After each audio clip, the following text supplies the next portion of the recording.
It's my real pleasure to be kicking off the seminar series this term for the Institute for Innovation and Public Purpose at UCL.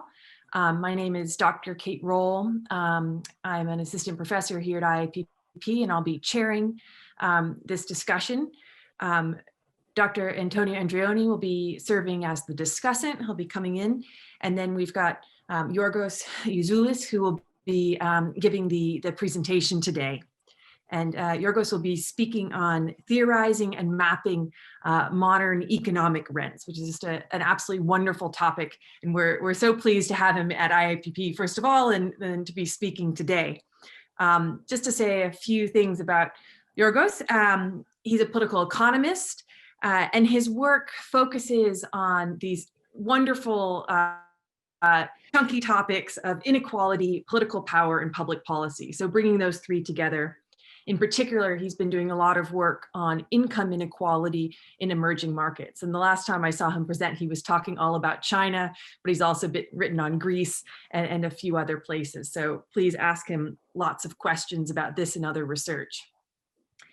The structure for today, what we're going to be doing is having Giorgos speak for sort of 35 to 40 minutes, takes the time he needs. He's got a presentation. And then we'll have a response from a discussant, from Antonio. He'll give a 5 to 10 minute response and hopefully have a little dialogue, ask some tough questions. And then for the remainder of the period, this is a 90-minute webinar, we'll have it open for Q&A from all of those in attendance. As we're running this in a webinar style, it means that you use the Q&A function, and that will come through to me, and I'll send through the questions to Giorgos, Antonio, et cetera, to take it from there. Good. So I think without further ado, we'll get moving. So I'm happy to hand over the screen and the mic, and we'll reconvene together as a group after the talk. Thank you. Great. Kate, thanks so much for the introduction, and thanks everyone for joining us. Let me share my screen. So yeah. Okay. So theorizing and mapping modern economic rents. This presentation will be based on very recently published with Mariana Mazzucato and Ryan Collins in the IIPP Working Paper Series. So let me start with a brief outline of this presentation. I will start first with motivation, what motivated us to start and complete this study. And to do that, I will be discussing existing theories of economic rents and their problems. Then we're going to move on the relation between rents, modern economic rents, income distribution, and growth. And after that, we're going to dive into specific rentier models in different sectors. And finally, we're going to conclude about what we learned from this study and what is the way forward for the wider rents agenda. So to start with a bit of motivation, there's a wide agreement within economics, politics, and social science, broadly speaking, that modern economies are suffering from excessive rent extraction. Those who contribute to value creation do not get fair rewards. And this constitutes a major problem in several sectors. Typical examples are the real estate sector, the finance sector, the natural resources sector, and more recently, there's obsessive attention to the rentierization of digital platforms. However, still, we do observe very little change in terms of policy. And the big question here is why? One obvious problem is we don't have theories that explain this phenomenon well enough. On the one hand, we have the mainstream theory, which is based on the principles of neoclassical economics, who focuses primarily on rents created by the government. On the other hand, we have the more radical theories of rents, which have made little development in recent years. We have, from the classical tradition, very little developments in terms of rent theories. So the two key questions we we seek to answer with this paper is how rents impact the macroeconomy and what different rentier models we observe. So let's take a look first on the existing theories of rent. The issue of rent and the distinction between productive and unproductive activities can be found even back to the earliest economists, the physiocrats, who identified as their primary goal of their agenda how to steer growth in ways to maximize productive activities. Their focus was primarily on spoils of land and how reinvesting them into farming techniques and agriculture will promote growth. But this concept remained relatively underdeveloped there. The concept and the term rent started appearing very prominently in the classicals, David Ricardo, John Stuart Mill, Adam Smith, and Karl Marx. The concept of rent was central to their analysis. Their main focus was on rents extracted from the ownership of a scarce asset, typically land and natural resources at their time.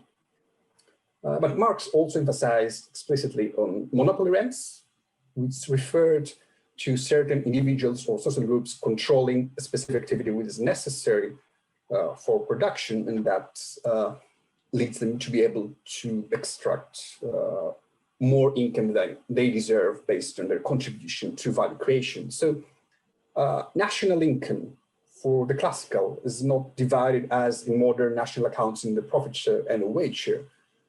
The rents there also plays a key role. Rent share is the other part of the distribution of national income.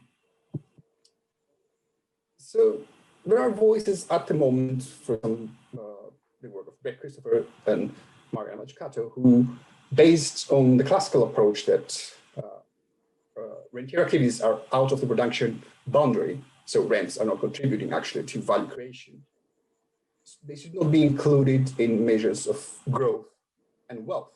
Basically, what we have, they argue, what we have as GDP at the moment is an inflated measure as it double counts value redistribution between specific groups, and it's not actual value creation, actual value added, the value added in the economy. So the classicals argue that this is a major problem because the larger the share of value extraction in the economy, the less income is available for the productive parts of the society to reinvest. So eventually, the rising rent share leads to rising inequality, capital misallocation, and slowing productivity. So let's move on for a bit to the mainstream rent theory. What does it have to say about rent? So based on the neoclassical and subjective theory of value, it is prices that determine value. Individual preferences form demand, which drive prices, which reflect the actual value of a product or a service, which is in clear contrast with the classical approach, who sees as value determining prices. Although the concept of rent wasn't very developed in the early neoclassicals, but became much more prominent in the 50s and the 60s, first with Harberger and Vassell, who introduced the concept of rents in neoclassical economics more explicitly, but focusing primarily on rents as transient imperfections. We assume that there is an equilibrium level, and that certain kind of interventions does not allow the economy to reach this equilibrium level. So they did not see the problem of rent as a structural problem of the economy, as an endogenous tendency of the economy. Of course, rent became much more prominent within economic analysis in the 60s and the 70s with the rise of the rent-seeking tradition. Talloch, Kruger, and Posner, who focus on rents, and primarily on rents created by government intervention. how the government intervenes in the markets and prevents it from reaching whatever equilibrium level, very optimum equilibrium level. However, there is an interesting element in what rent-seeking theorists argue, and that is that rent costs should also include costs like lobbying or campaign funding, as firms try to capture rents by influence politics, which is a quite interesting idea. So how do we reconcile the two, and how do we explain modern materialism in the question here? In this paper, we do argue that to understand what is rent and what isn't rent, and what's the problem of rent, one has to look into value creation. And we see value creation as a collective and punitive process. It's not as in Marxist economics, for example, that only workers create value, or preferences as in neoclassical economics that create value. We see this process collective and punitive. So workers, the government, firms, and finance can all create value and contribute in different ways to value creation. So the key question to understand what is rent is to understand who owns what and why within this process. To understand that, one has to follow what Will Mazzonic and Mariana Mazzucato has done with the risk and rewards approach, which is that the problem of rent is a problem of misalignment of risks and rewards. We see very often that risks are socialized and rewards are privatized. And this is a typical example of rent creation. For instance, one can see that with the bank bailouts after the 2008 financial crisis. For years, huge financial profits, and when the risks appeared after the collapse of the housing market and the stock market, then we had the bank bailouts by the government. So there's a clear misalignment between who took the risks and who gained the rewards within this process.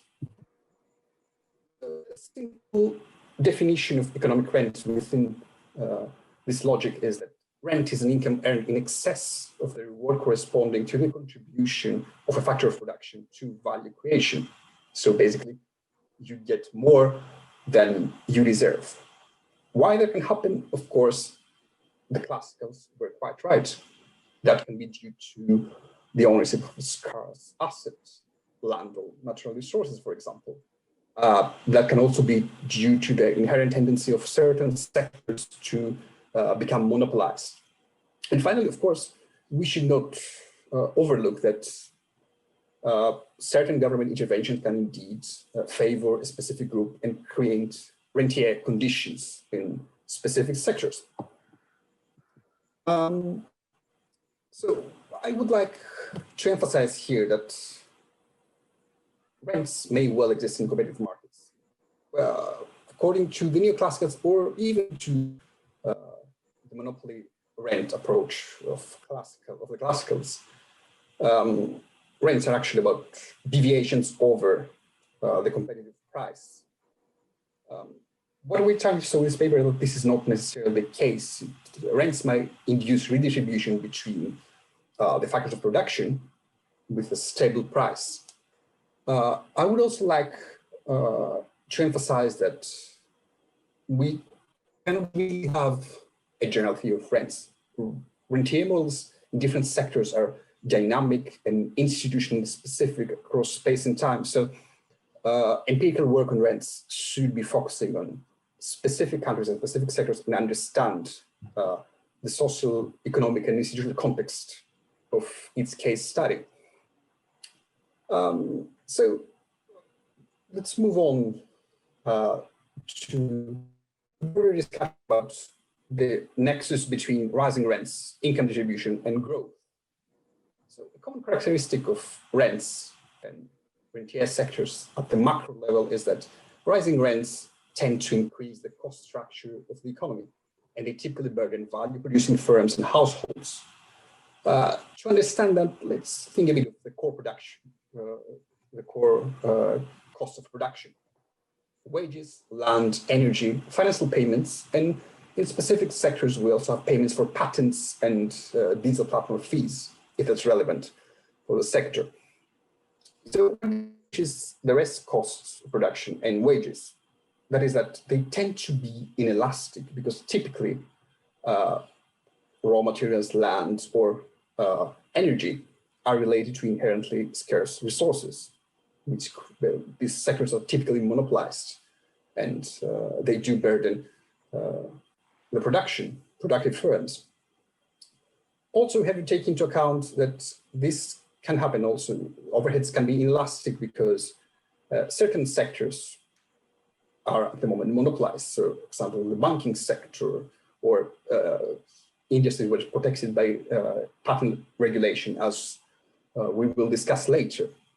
So there are different mechanisms that make most of their entire costs inelastic relative to wages in most cases. And raising price of intermediate goods and increasing the overhead cost of productions is how their entire sectors and rising rents burden the productive firms. So the key question here is who bears the burden of these rising rents that occur within the production process? And to understand that, one has to look at the balance of power between employers and employees, the employment relations within a sector or within an economy. And to be more specific, between three scenarios of how rising rents influence the macroeconomy and growth. So in more liberal market economies, where we have more flexible labor markets and a higher degree of labor substitution, this means, simply speaking, higher employment rate, a rise in overhead costs is likely to be counterbalanced by reducing wages. Labor has less power, so an increase in the other cost of productions will lead managers or employers to squeeze wages to counterbalance and improve the financial position of the firm. So in the short term, that might keep the price of the firm stable and do not lose market power within the market. But in the medium and the long term, that is problematic because you have a decline in wages, which of course, as we know from Keynes, will lead to ineffective demand, decrease, and will create disincentives for long-term innovation and investment, and eventually will lead to what we call an underconsumption-driven slowdown in accumulation. A key example is what William Mazonik and Mary Sullivan present in their 2000 paper, where, for example, share buybacks of non-financial firms in the US caused significant increase in income inequality in the process. Second scenario, which is related to more coordinated and social democratic market economies, where typically labor markets are more regulated and labor is relatively powerful to accept reductions in wages. In this scenario, it's like that in the short term, to remain competitive and not exit the market, managers or employers are likely to choose to decrease their profit margins to remain competitive. But like in the previous scenario, that will, in this case, lead to declining retained profits, which will lead to less retained profits. Basically, it means less funding for long-term investment innovation, and we end up in a profit squeeze, slowdown in accumulation. Of course, these two are not the only two options. Recently, with the rise of digital platforms, a third case emerges. So the digitalization of trades in specific sectors has increased indeed access to information to all of us. We can compare price of different products very easily. However, that gives to popular platforms significant power. And what has happened in recent years is that these monopolistic platforms, instead of enhancing our access to information, they're creating a bidding process between the producers that are operating through them. So basically, they push higher in the search list specific results if you pay a specific fee, what Tim O'Reilly calls algorithmic ranks. So in this case, a firm can indeed increase its price over the competition because it can manipulate the algorithm search results. However, if this becomes a norm, more and more rent payments, algorithmic rent payments will accumulate, which will eventually decrease retained profits for firms and again lead to a slowdown in accumulation, the crisis.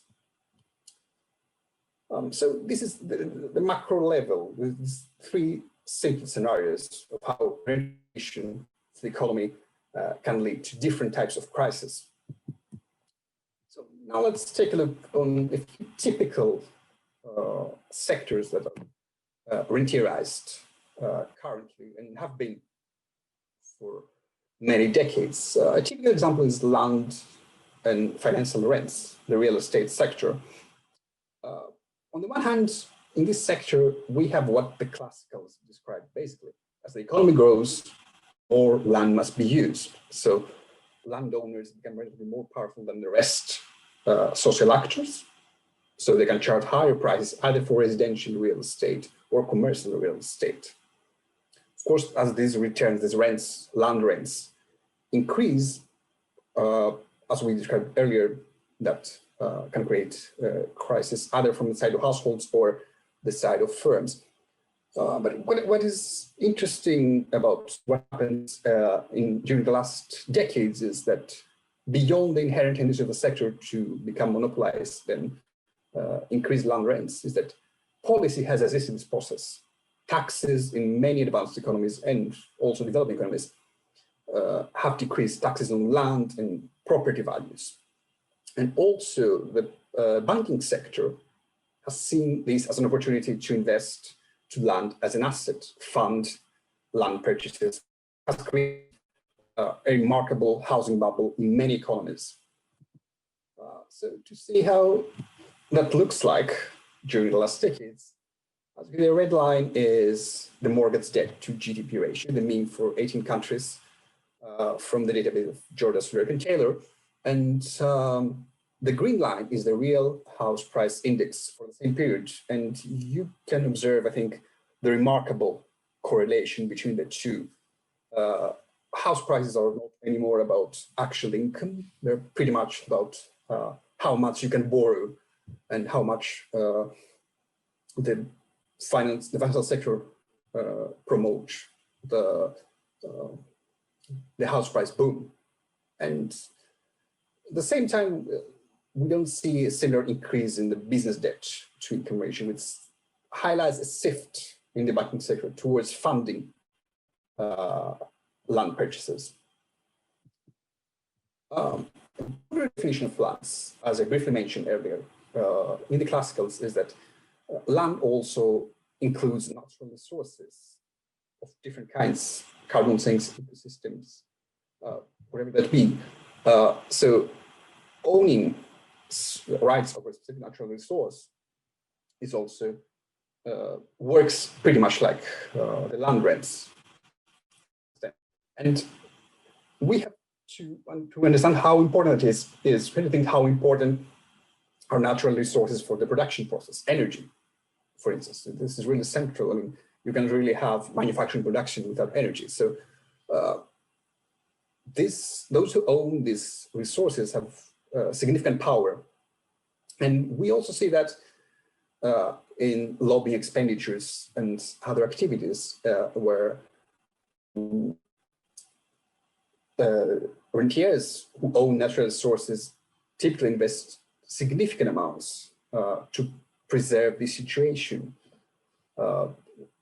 And this includes very significant economic, environmental, as well as social costs, especially in countries that are in developing resource-rich countries, which provide these resources to mainly advanced economies.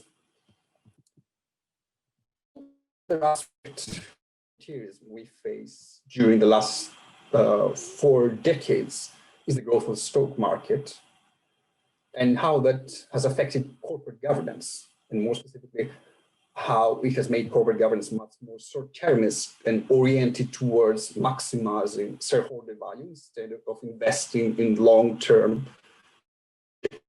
So the growth of the stock markets has made modern affairs much more different than they were in the past.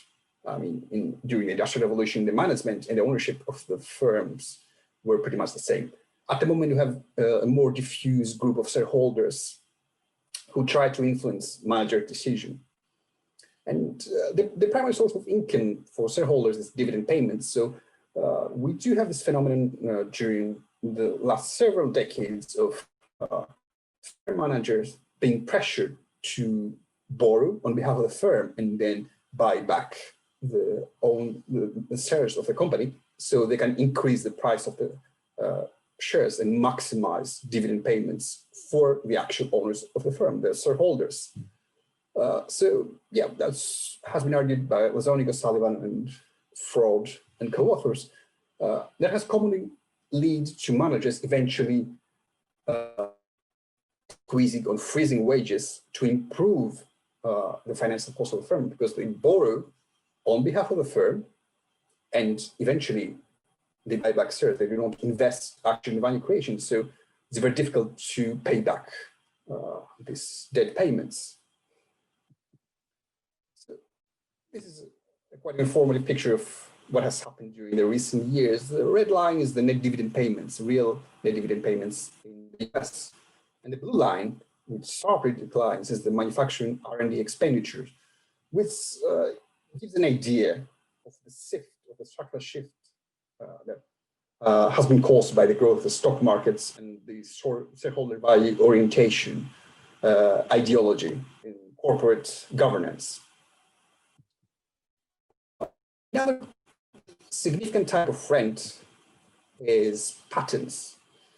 Patents are usually justified as Sumbeterian rents. Basically, when you innovate, you manage to get a patent and you get some reward for a few years, which gives incentive to other firms to do the same. So this process goes on in theory. In practice, according to the World Intellectual Property Organization, typically patents at the moment are granted for 14 to 20 years. That means you can innovate once and then you have secure income for 14 to 20 years, basically, which has led to a growth model of unproductive entrepreneurship, as Balmo used to call it, which is basically that your competitors have to pay you fees to use specific patents for a very long period, which eventually does not allow them really to invest in R&D expenditure and get their own patents and follow this process of creative destruction that Schumpeter predicted. So finally, the last important rentier sector that I would like to draw your attention to is digital platform, which I briefly mentioned before. So there is a consensus, and more studies come out recently who argue how the monopolization of digital trade and services has affected negatively productive firms and induced the monopolization of other sectors as well through the process of owning specific algorithms, search algorithms primarily. So there are three key examples that highlight how this process works. One is the taxi platforms, the online taxi platforms most of us use. So Uber, Lyft are two typical examples who approximately earn 25 to 35% of the total fare we pay when we use a taxi. And that is an interesting situation, as due to the popularity, basically drivers, the producers in the context of the sector have no alternative. If you don't, if you're not part of one of these platforms, basically, your chances of having income decrease significantly. So these platforms are able, due to their popularity, to earn a significant amount of the total fare. Another very interesting example is Amazon and the Apple app stores, who charge fees to push certain products or services higher in their service list, in their online stores.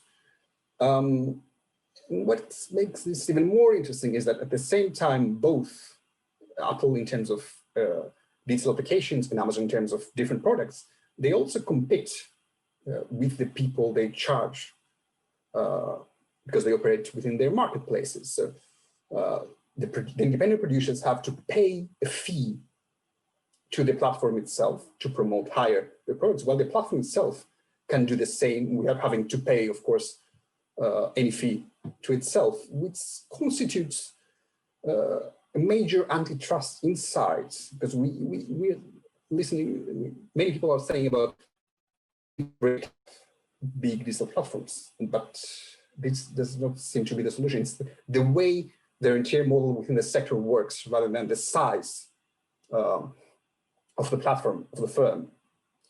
And finally, another example related to digital rents is the Google ad fees and how Google sells, again, higher positions in the search list when we search for a product.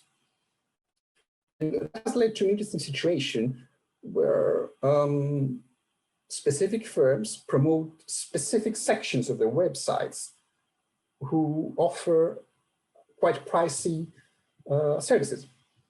So we have the situation where people do not get the necessary information and they end up paying for more expensive products that they actually need, which also constitutes a form of extracting rents from the consumers with Google's ads.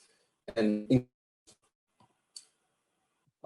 so to conclude this presentation, what I try to do with this one and what we try to do with this paper is to highlight how mainstream theory and policy approaches have failed to tackle the rentiering of the economy for both economic and political reasons. And our attempt was to provide a simple unifying framework to understand how economic rents affect the macroeconomy, how different sectoral rentier models work, and that would give us some ideas of how to promote inclusive growth. And regarding future work, of course, we need more in-depth analysis of specific rentier models in specific sectors in different countries. As I said before, rentier models are space and time specific. So we need more in-depth analysis of specific rentier models. And of course, a wider interesting idea for social science, broadly speaking, is how rents link to social stratification. The rentiers are not anymore single social class in the economy as in the times of classicals. Middle-class households and even lower class households could earn rents through housing or other sources nowadays. Thank you. Great. Thank you so much, Giorgos. A really wonderful presentation and very thought-provoking. We've already got a couple of good questions come into the Q&A, so if you take a moment to read those. But first, I'll hand over to Antonio, who will make a few comments and act as discussant, and then we'll transition to Q&A after that. So thank you again, and over to Antonio. Thanks, Kate. First of all, let me apologize. Unfortunately, just before I was trying to join, my computer crashed and I had to restart everything. That's why my few minutes delay. So I went through the paper, which of course, as you know, is all published, is our working paper series. And I really enjoy the fact that there is, what is the fundamental aim behind all this. And I think it's very much, an important exercise in trying to systematize a number of concepts that I think the paper is honest enough to recognize that still are difficult to grasp and fully define.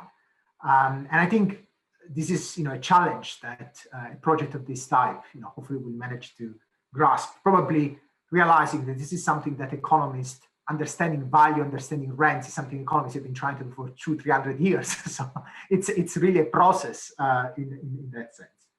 And the second thing I really enjoy is this trying to acknowledge the fact that there is a micro dimension of heterogeneity in terms of the differences across sectors. So how rents processes really unpack. So this emphasis on rents processes, I think it's important, especially if we want to be able to move from a general discussion around what is wrong about capitalism and how we want to rethink capitalism to something which is a bit more applied. And of course, also the emphasis on different contexts and what we mean with rents in different contexts matters a lot.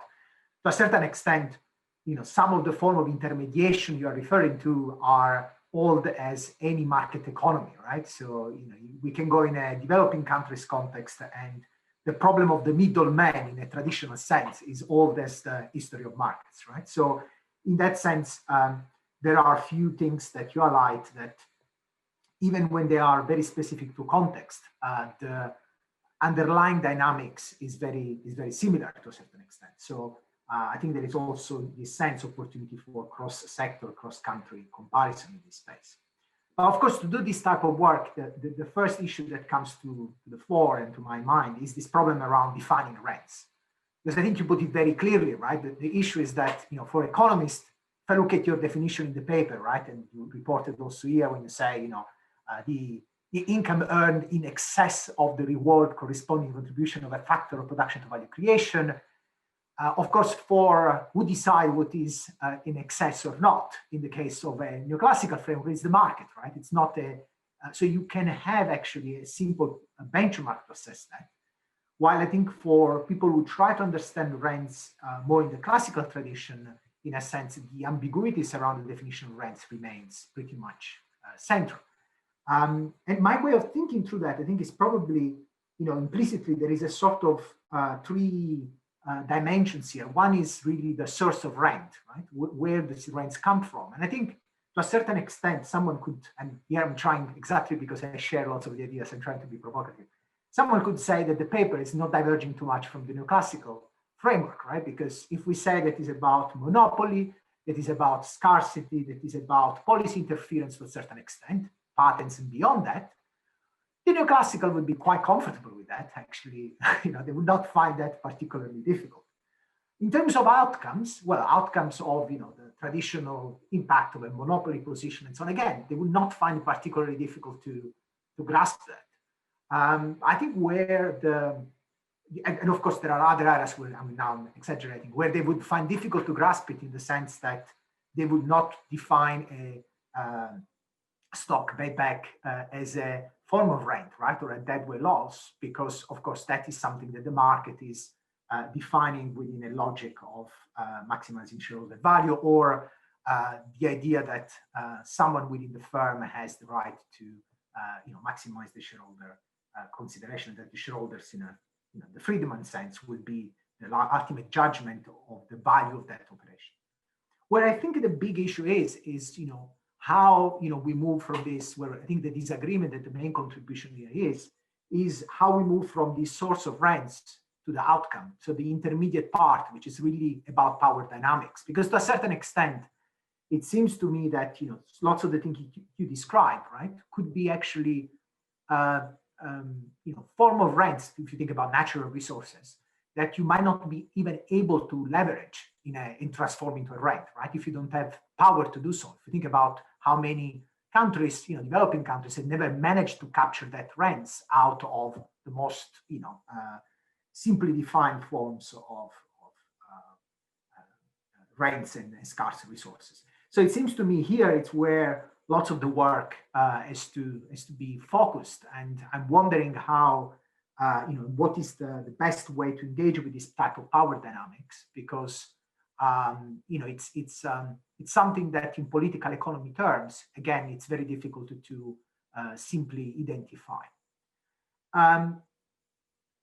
In relation to this definition, this sort of three-dimension or three part of the definition, you in the paper, you often, and you referred also here about the objective analysis of production. And of course, some of the idea around how production is an uncertain cumulative collective process. Go back to the work of Rose and of course, William Lazzonic, Richardson, and so on. What strikes me is this issue of how do we not simply refer to an objective analysis, but how do we understand production in a sense across this theory or overarching theory of rents? Because in the paper you seem to move towards more a macroeconomic, the Kaleskian type of framework. It's much more on the macro side in terms of categories, despite using a markup tool, which is a good way of analytically simplify the problem of a cost increase.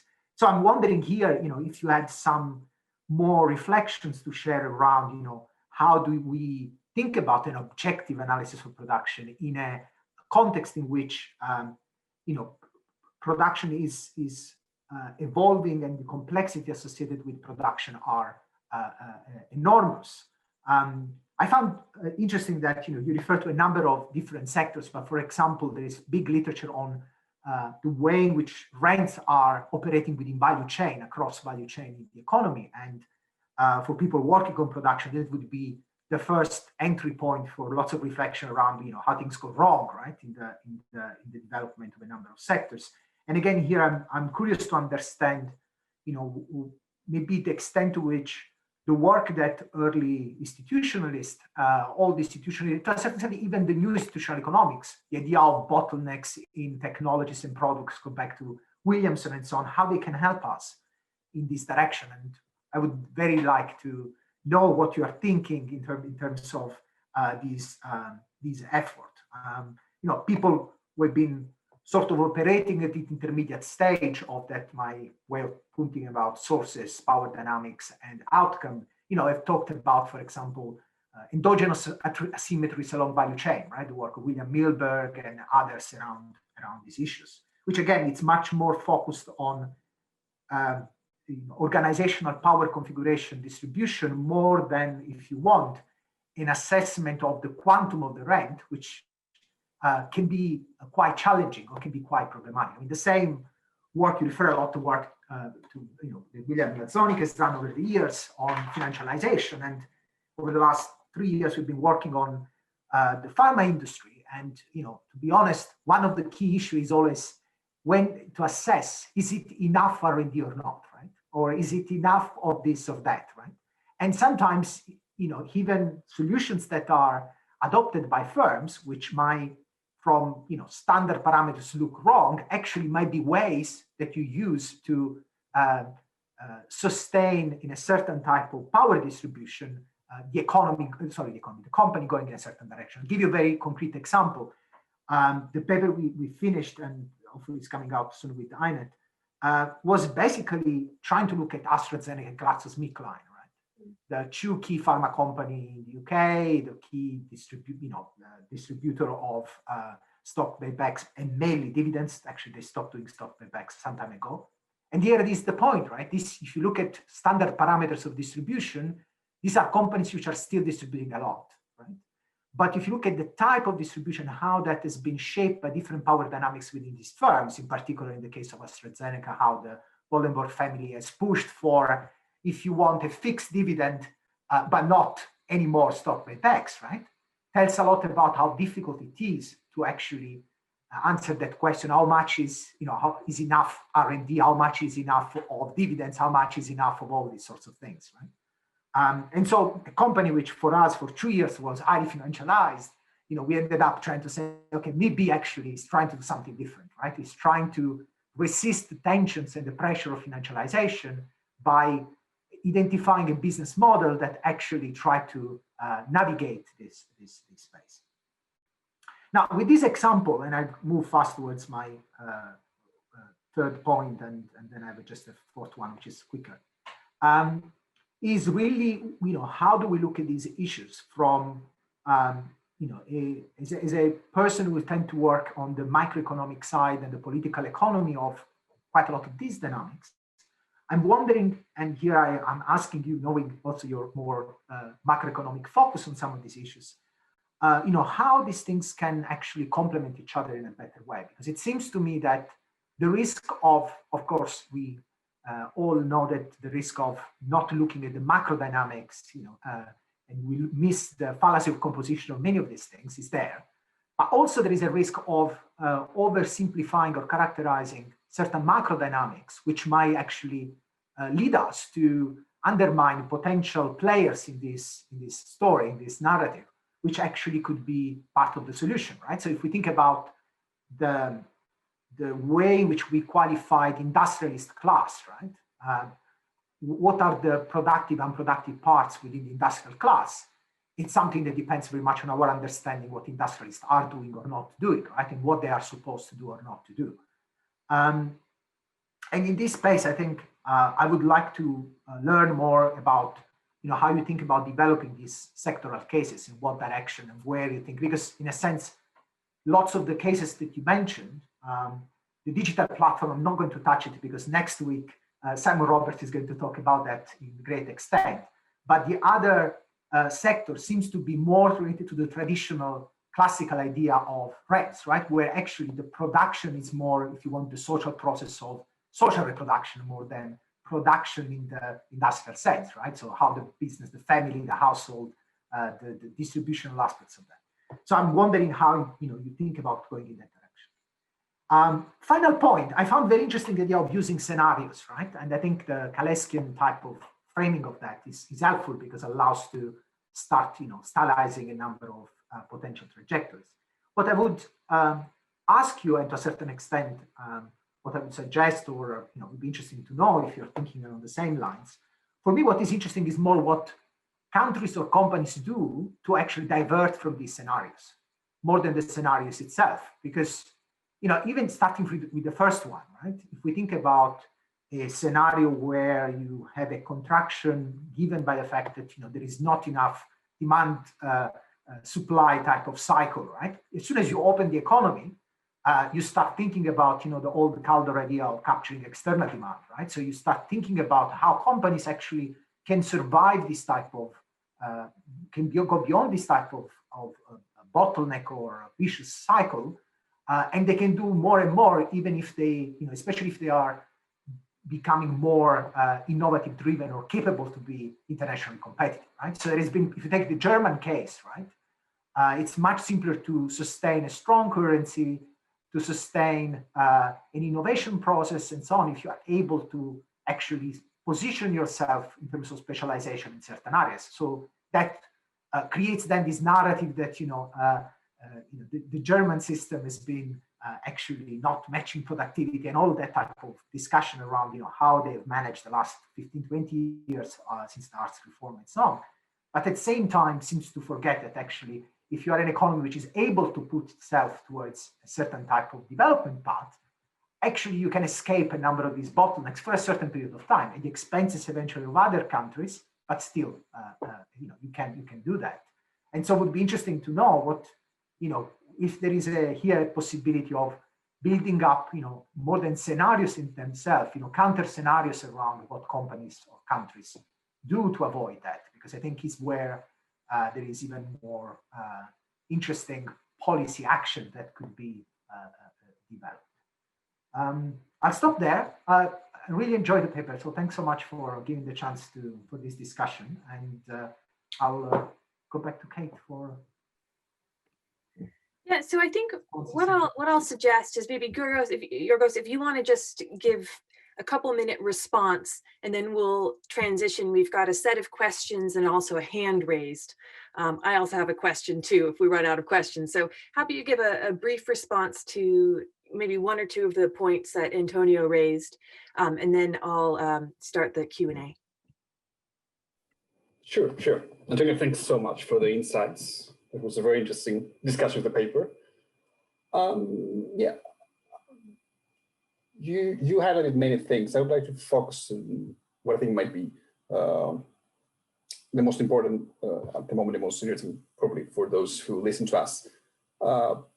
First, the objective analysis of production and global value chains. Of course, what we describe in the paper is a quite simplistic view of things, and things in reality are much more different. But I think the usefulness of what we do in presenting this kind of scenario is that this can be adapted to a specific sector, for example. It's not necessarily a purely macro level approach. You can see that in the sectoral level. And also, yeah, as you said, the emergence of global value chains and open economies change a lot these scenarios. So the possibility of different sub-scenarios in its case are, yeah, it's true. We can have economies where we have rising rents, they do decrease wages, but because the firms are export-oriented, yeah, actually this is quite viable, not socially viable within the country, but economically and profit-wise viable. So, yeah, I see this analysis we have in the paper as the first step, a very simplistic first step, which can be adapted in a simple way. And of course, to understand better how different firms or different sectors work, one needs to expand that and add, more specific things. But as we know, with any paper, there are trade-offs in terms of space. So, one has to start from somewhere. About the connection between the macro and the sectoral, the meso level, you also mentioned, that is very true. Not necessarily that something happens in the macro level says a lot about what's happening at the sectoral level, of course. And again, adapting this approach to different sectors can inform an analysis of what is happening in specific sectors, but also I think it's quite useful to, if you want to analyze a specific sector or specific firm, using this framework is to look at the composition of firms. Of course, the composition of the production costs in different sectors is very different. How a specific input contributes to value creation in one sector as compared to another is completely different. In the manufacturing sector, energy is so important. On the other hand, when it comes to services, energy is much less important because of the nature of production of the product or the service. So indeed, when somebody was analyze a firm or a specific sector, adapting this model and going into the specifics is absolutely essential. And this is part of the wider agenda we have for future models to focus on specific sectors and specify how that works in different sectors. Great. So I think we've got a few really good questions that have come in. So I think right now we've got, the order is Michael, Stefan, then Vanson had a hand up, so we'll see if we can call on him, then Jasmine, and then Emmett. But we'll start with Michael's question. I'm not sure if participants can see it, so I'll read it out loud. It has been noted that the transition from state housing to homeowner capitalism was driven by a neoliberal philosophy of providing choice and individualism through, quote, asset-based welfare. One was required to rely on the homeowner to liquidate their asset, the home, to acquire, quote unquote, welfare, i.e. their later life pensions. Question, have there been any proposals on rental property policy that decrease income inequality without risking the devaluation of the home and throwing homeowners into negative equity, thus losing any potential wealth relied on to providing welfare or for providing welfare? Sorry if I mangled that a little bit. I'm reading the screen, but you've got that in front of you. Giorgos, do you have a view on this? Yes. Actually, I would think that my co-author, Brian Collins, who is an expert on housing, would have much more to say. But I think there's a very good point here. There's also, one has to think of the rentalization of certain sectors as a complementary process to other processes. Indeed, this process of asset-based welfare that has emerged in the last decades is very much the outcome of the decline of the welfare state that we used to have in a golden age, at least in advanced economies. So this has created a tendency. And also, it is important, one can say a lot of things about how we could have done things better, but now that the sector is so rentierized, and as Michael also says, it's true that if we suddenly de-rentierize the housing sector at the moment, that could be, for many homeowners, a huge problem. So tackling rents is not just about decreasing specific types of rents. For example, when it comes to housing, to tackle real rents, one thing is to regulate the mortgage market, the housing market, the financial sector, but on the other hand, to address the challenges that will emerge, one needs to reintroduce a strong pension system and also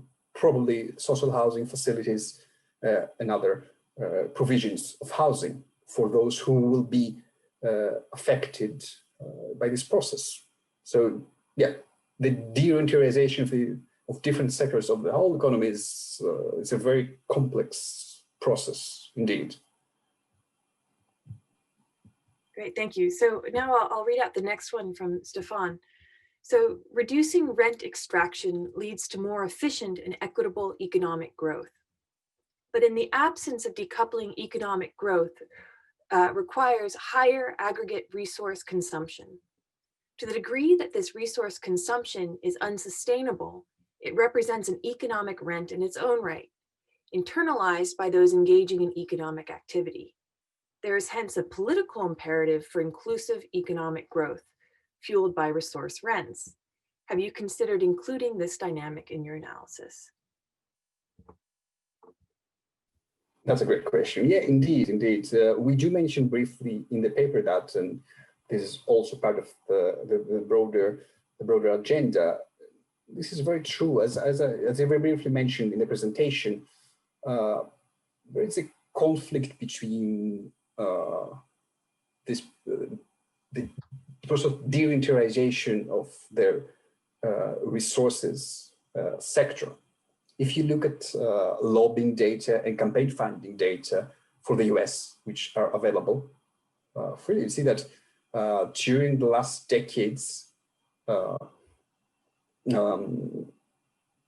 firms and natural resource firms are heavily lobbying and funding, interestingly, both parties. We don't see any partisanship in this process.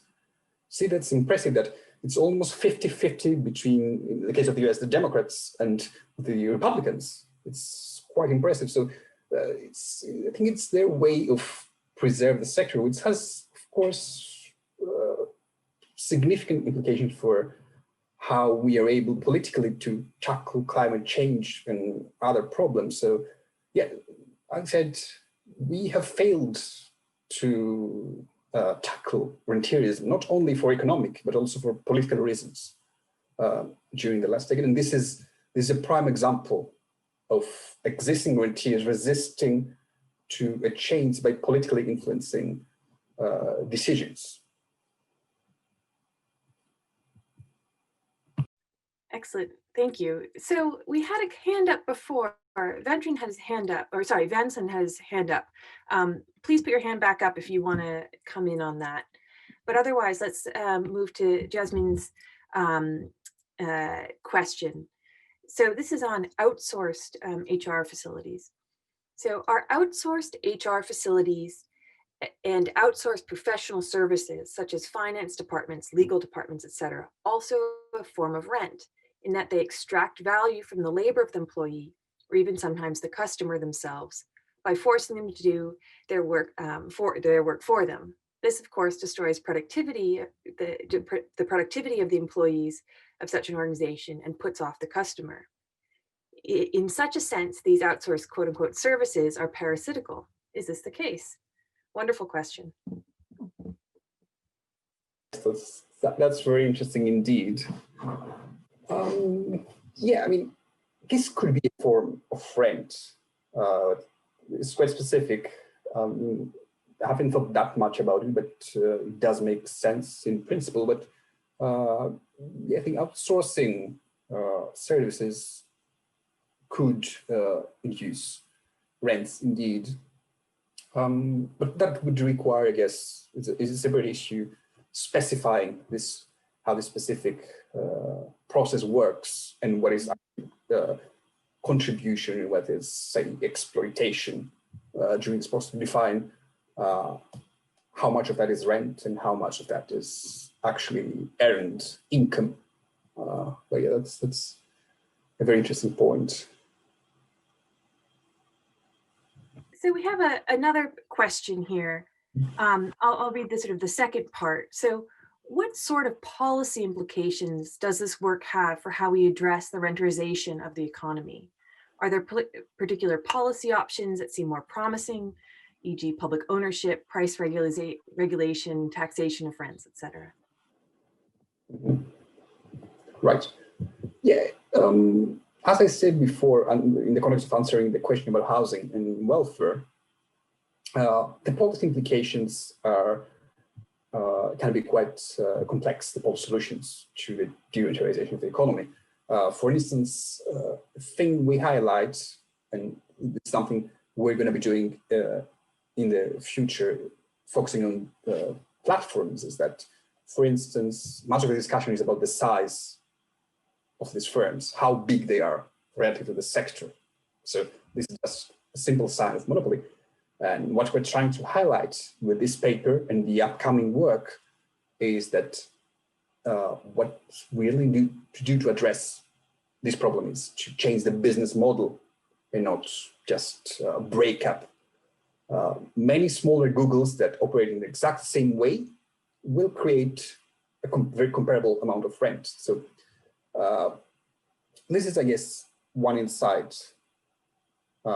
This is within the broader perspective of value creation as a cumulative and collective process. So it's not about specifically the size of a firm or the income level that a specific sector earns. It's about how the business model works and how that contributes to that. And of course, tackling rents, as I said before, requires specific complementarities. We are in an era of rentierization of many sectors. So suddenly de-rentierizing many sectors will cause harm to many people. So we should be aware that we should tackle that problems that will arise if we suddenly decrease some of those rents. Great. Thank you. I think I'm going to ask a question I think captures some of the bits I've been seeing coming up in different questions. So when I was an undergrad in doing my economics, I remember my professor describing rent as someone putting a chain across a river. So you've got boats going down a river and someone places a chain across the river and makes you pay for them to lower the chain. And sort of this idea that they don't really own the river and they're not really doing that much work, but they're being able to extract value in this very unfair way.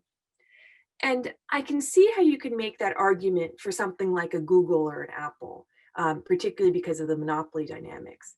But something like Uber strikes me as an arbitrage model rather than necessarily a rent extraction model. So I was wondering if you could respond to that and maybe talk a little bit more about how you're defining rents, because I think this seems to be something that's coming up in a few different ways. So should I forget my model of the chain across the river, or does that still hold for this paper? Well, yes, rents can arise, as I tried to mention earlier, through different processes. One thing is, of course, that you have the right to restrict the access to a specific resource, or you have some legal rights over the use of a specific resource. That can be the case, but also there are monopoly rents. It's about specific conditions in a sector. And what we observe with this taxi platform business is that it's all about, and in many other platforms too, it's all about the popularity. Once it's about the network externalities, basically, as they commonly refer to. The more people they use a platform, the more essential is for the sector. All producers, or whatever we want to call them, they have to use this platform. Even if there was a third, not Uber, not Lyft platform, who uses that? What's the incentive to use that? And and then we see that a huge amount of income is extracted in the forms of fees for participating in the platform, of course, there is some use of it. I mean, people are, it's very convenient for us as consumers, and also it's quite convenient for drivers as well. But, you know, one has to examine from a more qualitative and quantitative perspective specific firms and sectors within this sector to understand, yeah, okay, there is a part that they do deserve. Of course, it's not all of this reward rent, but earning like 35% of the total fare sounds quite excessive for just giving access to my parent. But defining specifically what is rent and what is not rent, in this case requires, of course, a more detailed scrutiny of the sector.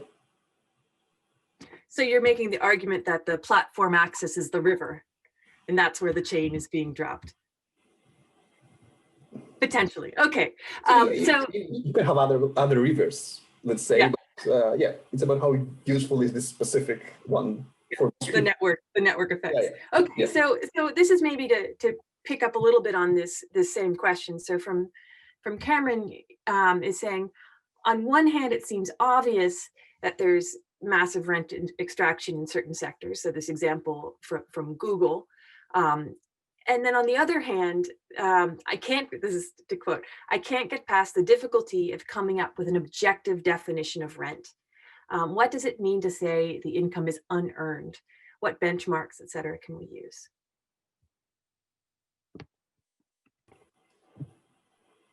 Right. Yes. Well, I see the issue that's raised by Cameron in this question, and there is some ambiguity in that. What does it mean to say that income is unearned? I mean, there is some usefulness in all they do, these firms and sectors and companies within these sectors. Of course, having access to all this information to Google, of course, it's something that enhances and gives opportunities to consumers and producers, or what Amazon is doing. For example, we have smaller firms who have no facilities renting Amazon warehouses and distributing their products through Amazon without having to actually rent an actual warehouse or go in the high street and rent a very expensive store.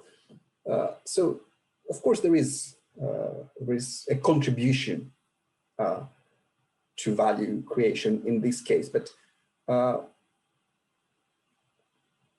course, the more monopolized becomes a sector, it becomes more unclear what is the actual contribution to value creation. And so what benchmarks can we use? I guess as we discussed before with Antonio, one needs to look closer in specific sectors and specific firms to understand this process better. Both from a qualitative and quantitative perspective, it's not that we have a single benchmark for all countries, for all sectors. It's something very dynamic and very specific. And again, that brings us back to the simple framework we used in the past, which one can specify and tweak to adjust to specific conditions in a sector, introduce more scenarios, and have a better understanding of how the process of rent extraction and income distribution works within a sector or a firm. Great, thank you. So we have a comment from Joshua and Collins, of course, member of IIPP and one of the people on this project. And he's really pointing out this idea that the focus of the project is to map economic rents even before moving to the next step or the subsequent steps of looking at policy proposals. And he writes, at the moment, national accounts simply do not have the category of rents, so that the entire weight of policy is focused simply on growth, in quotes, without distinguishing which aspects of growth might be desirable from an exclusivity and economic efficiency perspective. in attempting to define rents, one is forced to confront modern business models and power relationships in a way that just thinking about inequality in a different way than just thinking about inequality on its own. I think it's a really nice point. And I think a lot of us, I work on very, qualitative work with sellers down at the ground level, and my work picks up on some of these similar dynamics that you guys are describing at this very high level about, what actually kind of who benefits, who carries risks, who owns what and why. So really fundamental. Antonio wanted to come back in, so I'll go to Antonio, and then it looks like we've got one final question. Sure. I just thought that would be interesting eventually also to reflect on this issue. I mean, in the paper and the presentation, you discussed how the concept of rent enters into the more conventional economics framework with the work of people like Ann Kruger and others who are looking at this issue around market failure, government failures, right? And to counterbalance these two. But from that stream of research and policy discussion, actually, in political economy, there has been a development of an idea of rent as actually something, an extra income that companies receive as a result of any form of policy intervention. And that in fact, industrial policy or trade policy or competition policy are fundamentally mechanisms to allocate rents, right? So someone could argue that in fact, all sorts of policy are potentially rents, right? Are ways of shaping economic policy about shaping, where you are allocating this money or not. So to a certain extent, I think from that perspective, we go back to what you were saying before, right? You unpack, you define the rent, or you start trying to find metrics to quantify that rent once you have that subsystem of issues that allows you to better qualify change or opening of a certain type of, let's say, we just finished some work in South Africa on financialization, 1999, stock buybacks can be used, changing regulation is open a new space. So you can remain very focused on that. The problem I think that remains there is more the other side of the story, which I think is coming out under discussion. What happens when some players are providing some service, which we all, or let's say the Google in this case or whatever, right? That actually, or the Uber and so on, which actually is functional to create that market, right? Without that, it's going to be very difficult to get that thing in place, right? But at the same time, what they are doing, they are partially using their key functions that they provide to extract rents, right? So how you counterbalance these two things? I think that's and this goes back to, Aristotle and the debate in the 12th, 13th century and beginning of finance, talking about productive and unproductive, right? The Dominicans were going back to Aristotle and saying, money is sterile, is not supposed to generate any interest.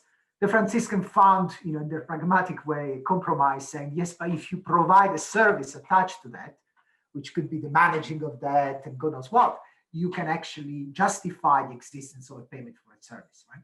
So how do you square this? Because I think that's quite, even when you drill down to a specific sector, I'll go back to my point before, how much is, when R&D investment is enough or when it's too little, and when, or do we need to talk simply about in terms of a tension between these different forces and then make assessment around what the outcome of these tensions?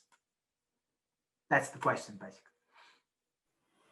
Right. No. That's a good point. Yeah, I see your point clearly, and that links, I guess, to something I mentioned briefly in the end of the presentation, that there is no pure rentier or pure whatever value producer. I mean, this view of the classicals that there is the landowners are the rentiers of the economy specifically, and all their income is rent income, or Keynes's view that financiers and financial rentiers are thus the rentiers, and we need to get rid of them. Different people, different social groups, different firms do both things in most cases. I guess one simple way to look at that is if a firm has transformed its function towards a different direction, given the sector it operates. It's a sign of rentierization. For example, if you see the big pharma, which you're working on, is a key example. Instead of investing in R&D and new treatments and all, even in non-COVID times, of course, they engage mainly in share buybacks, huge share buybacks and shareholder value maximizations through all this process of short-termist actions. So one, I guess, could compare to what extent a specific firm or a specific sector has shifted away from its primary function to another function, a side activity, which is more profitable and doesn't have to do with the main function of the sector. That could be a simple way to understand what is going on. That's also true at the individual level. For instance, when it comes to housing, on the one hand, we observe in many countries that the share of wages is declining, for example, which is a sign that wages are decreasing. But at the same time, we see great variation across the globe in terms of middle classes, for instance. Despite they lose in terms of wages because they own house or shares of companies or take bonuses as middle managers, they have a rising rent income, which is not linked to their primary activity, which is work, for example. So one has to balance the two things and look at them at the same time to understand this process of rentierization. I guess. So I think we'll do one final question. So I'll read the question, then we'll go to Giorgos on this, and then I guess I'll have Antonio talk about the next seminar that's coming up in the series, because we've got this series running for the next, I don't know, 6 weeks. Is that right? So Michael asked a question, and actually very, very apropos to what you guys were just discussing. So do you think that rentier capitalism would be considered more favorably if a rentier model was attached with a prerequisite social obligation, i.e. one can extract the excess wealth in this one area as long as you give back value in another, i.e. social purposes such as building of libraries, roads, etc. A wonderful tradition of this in thinking about corporate responsibility would be my editorialization on this question, but it's great. Giorgos, over to you. That's not a great question by Michael, and I think this highlights the distinction between the macro and the meso level and the micro level, which Antonio pointed out in the beginning. I mean, there is not a single rentier model. We can have different rentier models, and tackling rentiers in one sector or at the macro level does not say necessarily enough about what's happening in specific sectors or vice versa. Seeing the economy as and the personal value creation as a cumulative process between states, employers, employees, and all the sectors, I mean, I'm not quite sure it's this model will be like this corporate responsibility model will be really ideal, because no firm, rentier or not, does not have the full picture as a government or a local authority on what an area, a country, a region needs. So no matter if they give back some of the rents they extract, still that does not guarantee that this sort of reinvestment will create enough public value for those who lose value, from those who these rentiers earn income from. So extracting income through this process of the rentierization of production from workers and then giving back through this, by building libraries or roads. I mean, that's, I'm not sure if that's... You don't see a shift in power. The person that's the thing. I mean, still making the decision, even if it's a redistributive decision. Yes, Yeah, the robber baron. break. Yeah, These social accords do not last usually very long. We have seen that in different occasions, different countries, and I'm not quite sure if it's a viable long-term option.